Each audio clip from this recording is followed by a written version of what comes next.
রুদ্রাগ্নির সাজঘরের গল্পতে আবার সকলকে স্বাগত জানাচ্ছি। রুদ্রাগ্নির এই শাস্ত্রীয় নৃত্য চর্চার প্রতিষ্ঠানে যারা দীর্ঘদিন ধরে চর্চায় রত রয়েছেন তাদের মধ্যে আজ একজন ঋতুপর্ণার না। ঋতুপর্ণা, তুমি তোমার নিজের পরিচয়টা দাও। আমি ঋতুপর্ণা, আমি হাতিবাগানে থাকি। রুদ্রাগ্নির সাথে আমার সম্পর্ক বহু বছরে, ওই আর কি দ্বিতীয় বাড়ি বলা যায়। আজকে হ্যাঁ, দিনের বেশিরভাগ সময় তো আমাদের সাথেই কাটে। হ্যাঁ, ক্লাস থাক না থাকুক, নিজের প্র্যাকটিস দরকার পড়িয়ে চাবি তো আমাদের কাছে থাকে। ওই যে বললাম, ঘরের চাবি আমার কাছেই থাকে। আসি, নিজের প্র্যাকটিস বা ক্লাস করা থাকে। এই রুদ্রাগ্নিতে তোর মানে শিক্ষা বা তোর এতদিনের যে জার্নিটা সেটা কিরকম ছিল? মানে তোর ট্রেনিং থেকে শুরু করে এই যে টিচার হয়ে ওঠার যে জার্নিটা কেমন ছিল? দেখছেন, আমি যখন রুদ্রাগ্নিতে এসেছিলাম সেই সময় আমি নাচ জানতাম। এরম না যে একদম শুরু থেকে মানে হাতে খড়ি থেকে এখানে মানে কিছুটা জানতাম, কিন্তু ওই হয় না পলিশিং, তারপরে আরো কিছু শেখা, কারণ শেখার তো শেষ নেই। আর আমরা সত্যি বলতে শুধুই যে পড়াশোনা নিয়ে ছিলাম এরকমও নয়, সঙ্গে নাচটাও ছিল। সেই জন্য মানে তখন থেকেই অনেক কিছু শেখা, অনেক ভুল সংশোধন নাচে। তারপরে ধরো আস্তে আস্তে যখন তোমরাও মনে পড়িয়ে, বিশেষত তুমি যখন মনে করিয়ে যে না, মানে শুধু স্টুডেন্ট থেকে ওকে কিছু দায়িত্ব দেওয়া যায়, কারণ ও সেই জায়গাটা অ্যাচিভ করেছে সেই মুহূর্তে, তখন আস্তে আস্তে ট্রেনিং শুরু হলো আমাদের। দেখো, ট্রেনিংটা তো বলানোর মতো ওইভাবে কখনো, সত্যি কথা বলতে, তুমি শেখাও না, তুমি বলেছিলে অবজার্ভ, কারণ পর্যবেক্ষণ অনেক কিছু শেখায়। হাতে কলমে ওই ছোটবেলায় কিভাবে শিখতে হয়, একটি করে শিখবো সেরকমভাবে তো নাচ শেখা যায় না। তো ওই দেখে দেখে কিছু ধরো কিছু মুভমেন্ট তুমি শেখাচ্ছ, হয়তো আমার থেকে তারা সেই সময় ধরো দেখে দেখে কিভাবে তুমি শেখাচ্ছ। বা ধরো ক্লাসে পড়াশোনার ক্ষেত্রেও যেমন, নাচের ক্লাসের ক্ষেত্রেও তেমন, স্টুডেন্ট এক সমান হয় না, কারো শিখতে লার্নিং প্রসেস টাইম লাগে, কি তাড়াতাড়ি শিখে। এবার তুমি সেই ধরনের স্টুডেন্টকে কিভাবে শেখাচ্ছ, যার হয়তো শিখতে 10 মিনিটের জায়গায় একটা ক্লাস লাগছে, সেই শেখাগুলো শিখেছি। আচ্ছা, কিভাবে ধরো থিওরি ক্লাস করা, সেগুলোও শিখেছি। তো সেখান থেকে শিখতে শিখতে আমার সৌভাগ্য, আমি রুদ্রাগ্নিতে টিচার হিসেবে এখন জয়েন করেছি। আমার গর্বের বিষয় সেটা, কারণ যেখান থেকে আমি নিজে শিখেছি এবং নিজের জায়গাতেই টিচার হয়ে আমি অন্য কাউকে শেখাচ্ছি, তখন আমি বুঝতে পারছি যে সেই জায়গায় একসময় আমিও দাঁড়িয়েছিলাম। এখন আমি তোমার মতোই জায়গায় শেখাচ্ছি। অবশ্যই তোমার সমতুল্য আমি নই, কারণ তুমি আমার শিক্ষাগুরু। তোমার মতো করে আমি শিখছি, তোমার মতো করে আমি শেখাচ্ছি। তো সেটা কোয়াইট প্রাউড এটা কি আমার কাছে। তোর ছোটবেলাটা কেমন ছিল দিদি? ছোটবেলাটা স্মুথ ছিল না, এইটুকু বই। আর আমি ছোট থেকেই আর কি, মানে আমার জ্ঞান হওয়া থেকেই আমি আমার মামার বাড়িতে মানুষ। আমার দাদু না নাচটা পছন্দ করতো। এবার আমার আমার মাসিকে মাসিদের এরকম কখনো শেখায়নি, কিন্তু নাতনিদের না শিখিয়েছে। আমার দিদিকে শিখিয়েছে, তারপর আমাকে আমাকে কেন শিখিয়েছে, আমার দিদি নাচতো, তখন ও যখন নাচ প্র্যাকটিস করতো আমি নাকি তখন খুব নাচতাম, ওকে দেখে দেখে কপি করতাম। বা ধরো কোনো গান চলছে, বা ধরো আমার বাড়িটা এরম ছিল, আমাদের বাড়ির নিচে কালী পুজো, তো ওখানে না পুজোর সময় ধরো ঠান বাজছে, আমি না খুব নাচতাম। তখন আমার দাদু মনে করতো, আমার মা যেহেতু সারাদিন আমার সাথে থাকতেন না, তিনি চাকরি করতেন, তো সবসময় আমি সারাদিন মামি, দিদা, দাদু এদের সাথেই আমার কাটাই। তখন দাদু অবজার্ভ করতো যে আমি ওই নাচটা খুব পছন্দ করি, তখন থেকেই আমাকে দিয়েছে। 3.5 বছর বয়স আমি প্রথম শিখতে যাই। তো সেইখানে দিদি যেখানে শিখতো আমি সেখানেই শিখতাম। তো শিখতে শিখতে তারপরে মনে হলো কোথাও যেন ওই শেখাটা হচ্ছে, তখন আমার মাই আর কি, মায়ের অবদানটা বিশাল। মা যদি মা ছাড়া তো কিছুই নেই। সেটা তুই আমার আরো ভালো বলতে পারবি, যদিও মা হয়েছে, হ্যাঁ, সদ্য মা হয়েছে। হ্যাঁ, একদমই তাই। এবং সেখানেও সেই বিষয়ে পরে আসছি। মানে মা যখন মানে তৎপরতা নিয়ে আমাকে আবার যখন মানে আমার গুরু মলিন রায়ের কাছে আমাকে ভর্তি করালে, তারপরে আমি ওনার কাছে দীর্ঘ মানে ৬-৭ বছর পড়েছিলাম, নাচ করেছিলাম। তারপরে আমার মামার বাড়ি থেকে আমি শিফট হয়ে যাই এক অন্য জায়গায়। তখন আমার ৬ বছর নাচ বন্ধ ছিল। মানে কারো কাছে আমি তখন শিখতাম না। কিন্তু ওই যতটুকু শিখেছিলাম ততটুকু মানে প্র্যাকটিস করতাম। তারপরে ধরো আমি সরস্বতী স্কুলে পড়তাম। তো সেখানে আমাদের যিনি হেডমিস্ট্রেস ছিলেন প্রচুর প্রোগ্রাম করাতেন। তো সেই সুবাদে মানে প্রচুর প্রোগ্রাম এবং নাচে পার্টিসিপেট করাতে না, নাচটার মধ্যে আমার অনেক চাই। হ্যাঁ, মানে ওই ৬টা বছরও যেন হুশ করে চলে গেল আর যে কারোর প্রশিক্ষণ কারোর কাছে প্রশিক্ষণ না নিয়েও আমি টুকটাক করেছি। তারপরে মানে ওই আর কি ম্যাজিক বলে না, তারপরে পেলাম দিদির দেখা। তো দিদি ও অ্যাকচুয়ালি আমার স্কুলের জুনিয়র। আমি যখন ক্লাস 10 তখন ও ক্লাস 5। তো তারপরে ওর সাথে আমার সেভাবে দেখা সাক্ষাৎ ছিল না। তারপরে আবার দেখাটা রুদ্রাগ্নিতে এসেই ওর হঠাৎ করে, হ্যাঁ 2009-তে তুমি এসেছিলে বোধহয়, 9 না 10-এ সবগুলো ও স্কুলে একটা প্রোগ্রামে করাতে এসেছিল। তখন সেই আবারও দেখা। তখন থেকেই আর কি খোঁজ একটু টুকটাক যে হ্যাঁ ঠিক আছে বন্ধ এবার শুরু করতে হবে।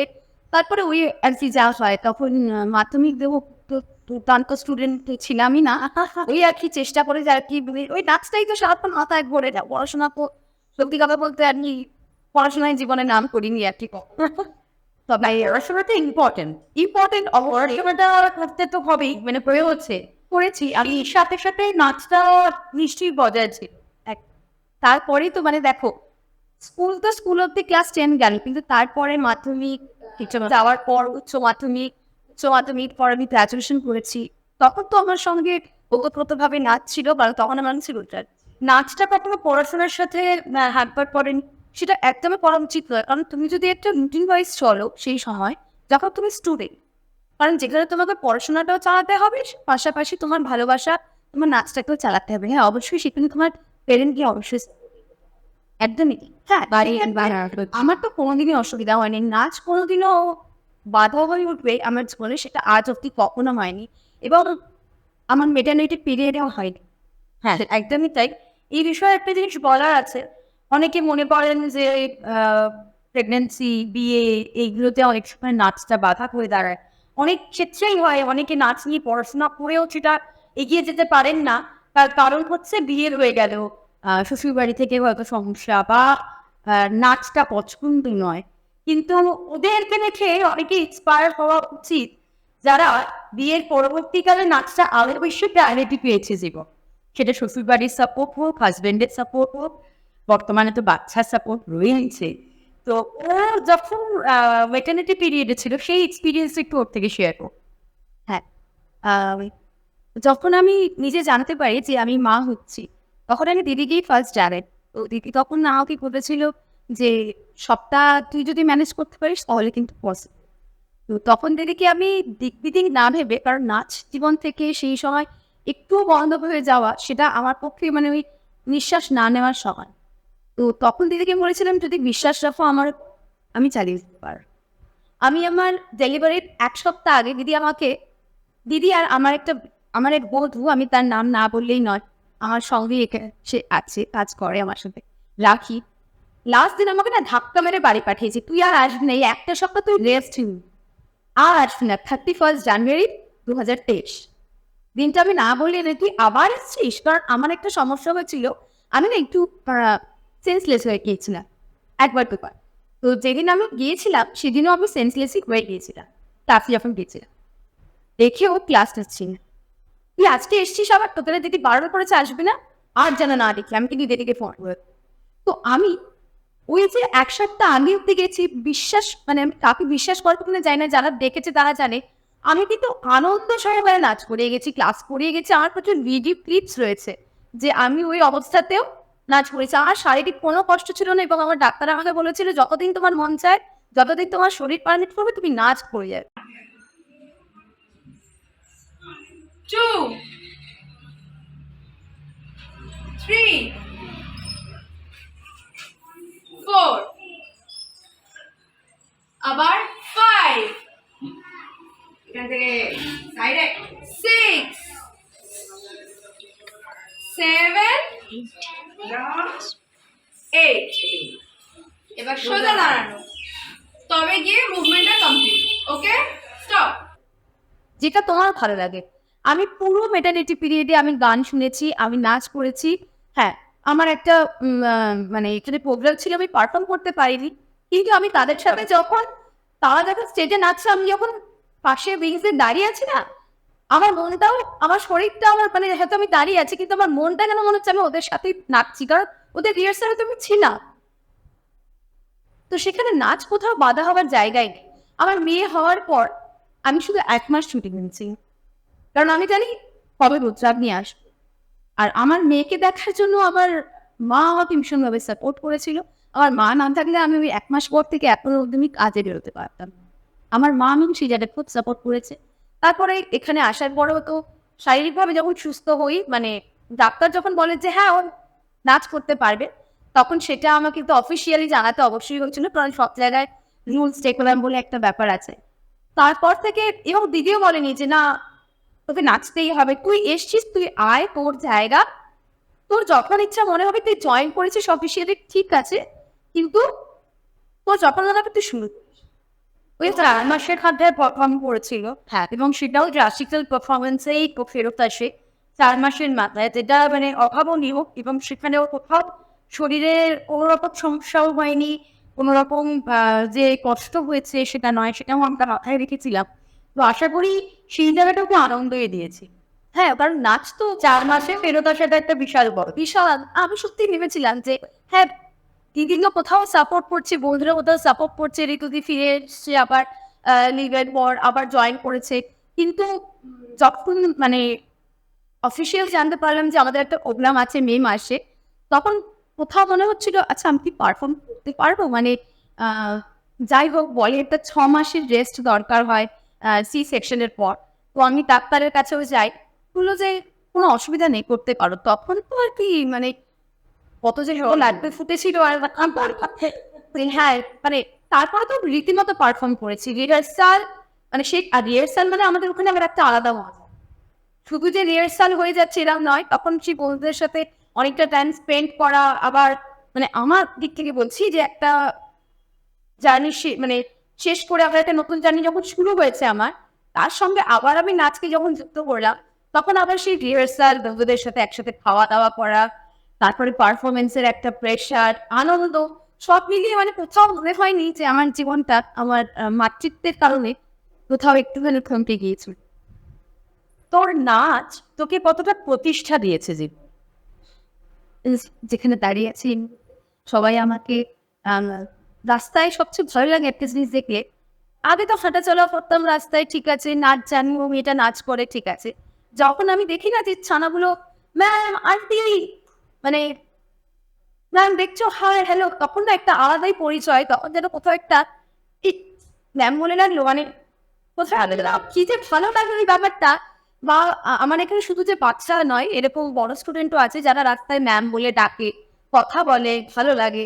কারণ এই পরিচয়টা আবার রুদ্রাগ্নির হাত ধরে, যে সেহেতু কোথাও গিয়ে রুদ্রাগ্নিকে কৃতজ্ঞতা জানাবো না, কারণ সেটা আমার অবশ্যই ভালোবাসার জায়গা।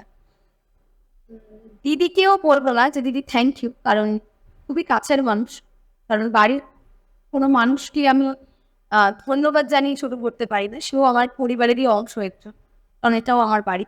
তো ওই প্রতিষ্ঠা ব্যাপারটা যদি বলতে চাও, জীবনে নাচের বাইরেও না যখন ভেবেছিলাম যে কোথাও একটা নিজেকে প্রতিষ্ঠিত করতে হবে, আফটার কলেজ আমি চাকরি করি 4 বছর, এবং বিভিন্ন ফিল্ডে চাকরি করি। কোথাও গিয়ে না মনে হচ্ছিল যে ওই হচ্ছে চাকরি করছি, একটা মাস গিয়ে মাইনে পাচ্ছি, তখন কোথাও মনে হচ্ছিল না নাচটাকে সময় দিতে পারছে। যখন আমি একদম ডিসিশন নিয়ে তোমাকে জানিয়েছিলাম যে দিদি চাকরিটা করবো না, তখন অনেক বড় ডিসিশন, অনেক বড় ডিসিশন, তখন ওই চট করেই আবার একটা উত্তর এসেছিল রুদ্রাগ্নি আছে, চলে সব হয়ে যাবে। তারপর থেকে যখন অ্যাজ আ ফুল টাইমার হিসেবে আমি টিচিং প্রফেশনে ঢুকে যাই দিদির কাছে, তখন থেকে আর ভাবতে হয়নি যে টিচিং প্রফেশনটা নিয়ে যে এটা ঠিক চুজ করলাম না ভুল। যে তোর জার্নিতে এই তোর আশপাশের মানুষগুলো বা তোর পরিবার, তোর বন্ধু বান্ধব, আশেপাশের মানুষগুলো তোকে কিভাবে অ্যাকসেপ্ট? প্রশ্নটা খুব ভালো। তার আগে আমি একটা কথা বলি, দেখো সবকিছুর একটা পজিটিভ আর একটা নেগেটিভ দিক আছে। অবশ্যই। আমি একটু নেগেটিভ দিকটাই আমি বলি। একদম। এই যে এটা তুই কি করিস, যখনই বলবো না ডান্সার, তখনই না একটুখানি মানুষ তাকায় আর কি করিস? ডান্সার, মানে ডান্স তো অনেক রকমের হয়, ডান্সারটা কিরকম ডান্স? কিন্তু এই কোন আনকোন ডান্সারের আমি যখন বলি যে আমি ক্লাসিক্যাল ডান্সার, এবং সেটা অনেক গর্বের সঙ্গে বলি যে আমি ক্লাসিক্যাল ডান্সার এবং ডান্স টিচার, তখন বলে আচ্ছা, তোমার গলার মধ্যে সেই কনফিডেন্সটা যদি না থাকে না, তোমার অতিদিকের মানুষটা তোমাকে তখন ফার্দার জিজ্ঞেস করতে পারবে না যে আর কি করিস। আমার ক্ষেত্রে যদি এটা হয়নি যে আর কি করিস, কারণ জানে সবাই যে নাচ করি এবং কিরকম নাচ করি এবং কোথায় শেখাই এবং সেই জায়গাটা কিরকম। কারণ এই নাচের স্কুল কাউকে আমি ছবি করে বড় করে বলছি না। তুমি বলিতে বলিতে প্রচুর দেখ, কিন্তু প্রপার প্রশিক্ষণটা কত জায়গা হয় তুমি বলতে পারো? না, সেটা আমাদের বলা উচিত নয়। মানে আশেপাশের মানুষজন কখনো মনে করেনি যে তোর চাকরি করলে হেডের হতে পারতো লাইফ দেওয়া, বা ডান্সার লাইফের সাথে চাকরির লাইফ দেওয়া।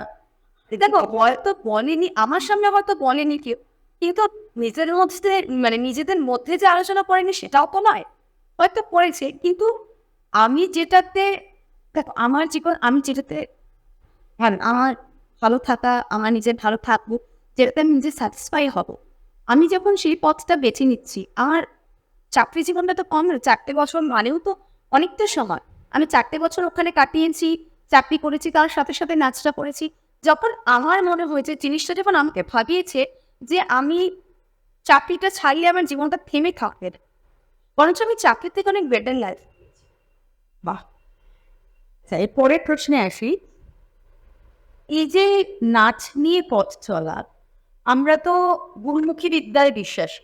রুদ্রাগ্নি সেই গুরুমুখী বিদ্যাটাকে কতটা তুলে ধরেছে? তোর কি মনে হয়, তোর কি হয়? আমরা এই কথোপকথনের সূত্রে দিদি বললাম যে তুমি আমার গুরু এবং আমি তোমার শিষ্য। হ্যাঁ, মানে আমরা তো সেই পরম্পরাটা, সেই পরম্পরাটা তুমি নিশ্চয়ই আমাকে এমনভাবেই বা আমাদেরকে এমনভাবেই তৈরি করছো যাতে আমরা আমাদের পরবর্তী যারা প্রশিক্ষণের জন্য আসছে, আমি তাদেরকে তোমার মতো করে এবং নিজেদের মতো করে আমি তাকে প্রশিক্ষণটা দিচ্ছি। এবং সবাই যে একইভাবে শিখছে তা নয়, তাদের মধ্যে থেকেও তো কেউ, কারোর মধ্যেও তো এই ইচ্ছাটা আছে যে না আমি আমি এই প্রফেশনটা আমি আজ শিখতে এসেছি, আমি টিচার হবো, আমি কাউকে শেখাবো। তো সে কিভাবে শিখছে, আমার তোমার কাছ থেকে কতটা আমি তোমার কাছ থেকে নেবো সেটা কিন্তু সম্পূর্ণ আমার ওপর ডিপেন্ড করছে। কারণ তুমি এখানে আমাকে স্কুল ফিট করে দিতে পারবে না, কতটা আমি নিজে নিতে পারবো তোমার থেকে সেটা সম্পূর্ণ ডিপেন্ডস অন মি। এবার আমার থেকে কতটা কে নিতে পারছে সেটা তার উপর ডিপেন্ড করছে। সে যদি ঠিকঠাক ভাবে এগোতে পারে এই জায়গাটা ভেবে যে হ্যাঁ নাচটা শুধুমাত্র আমাদের কাছে ওই এক্সট্রা ক্যারিকুলার অ্যাক্টিভিটিসের মধ্যে পড়ে, ওটা আমার জীবনের প্রধান লক্ষ্য। পড়াশোনার পর যখন আমি মনে করবো আমি হ্যাঁ গ্র্যাজুয়েশনের পর আমি এটা নিয়ে এগোতে চাইছি, এটা আমি এগোতে চাইছি, বা এইচএসের পর আমি এগোতে চাইছি, তারা যেভাবে শিখবে এইভাবে কিন্তু গুরু শিষ্য পরম্পরাটা ধীরে ধীরে এগিয়ে যায়। শেখাটা যাকে আমি শিখেছি তার উপর দিকে সে কিভাবে নেবে। আচ্ছা, তোর কি মনে হয় এই যে আমরা সোশ্যাল মিডিয়া প্ল্যাটফর্মে দেখছি প্রচুর মানুষ খুব অ্যাক্টিভলি ডান্স নিয়ে কাজকর্ম করছে, অনেকে প্রচুর ভালো ভালো কাজকর্ম করছে, তো কোথাও টিচার বা শিক্ষক বা সত্যতার মাত্রাকে হারিয়ে যাচ্ছে? মানে এটা কি সোশ্যাল মিডিয়া প্ল্যাটফর্ম টিচার হয়ে উঠছে? কারণ অনেকে তো সোশ্যাল মিডিয়া থেকেও নাচ শিখছে। সুমন স্যার আমাদের যখন একটি ওয়ার্কশপ করাতে এসেছিলেন, উনি আমাদের একটা কথা খুব বলেছিলেন যেটা মানে মাথায় একেবারে গেঁথে গেছে, যে তোমার এই ক্লাসিক্যাল ডান্সটা যখন দর্শকেরা দেখবে, সবাই কিন্তু দেখেন, যারা দেখবে না তারা কিন্তু ক্লাসিক মানুষ হবে, যারা এইটা সম্পর্কে বুঝবে। তুমি দেখবে দিদি, যখনই কোথাও কোনো অনুষ্ঠান হচ্ছে, সেটা ধরো পাড়ার দুর্গাপুজোতে কোথাও একটা সাংস্কৃতিক অনুষ্ঠান করা হচ্ছে, ট্রেনিংয়ের সংগুলো ওখানে নাচতে নেন একদম, সেটা বাচ্চা থেকে বড় সবাই নাচ। হুম।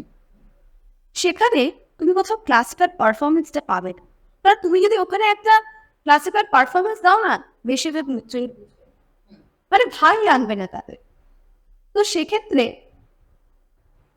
আরেকটা জিনিসও আছে, আমি কি বলবো আর কি, এই যে রিলস, ধরো ছোট বাচ্চা একটা বড় মানে একটা বড়দের গানে লেন্স বানাতে গিয়ে এমন মুখাভিনয় করছে যেটা তার শরীরে একদমই যাচ্ছে না, তার বয়স আছে। হয়তো যারা এই ব্যাপারটা বুঝছেন না তারা বাকি মানে সাধারণ দর্শকদের ক্ষেত্রে আমি বলছি, আর কি সুন্দর মেয়েটা নাচছে, মেয়েটাকে তো নাচ হবে, মেয়েটাকে তো দুর্দান্ত নাচছে, এক্সপ্রেশন দেখেছিস।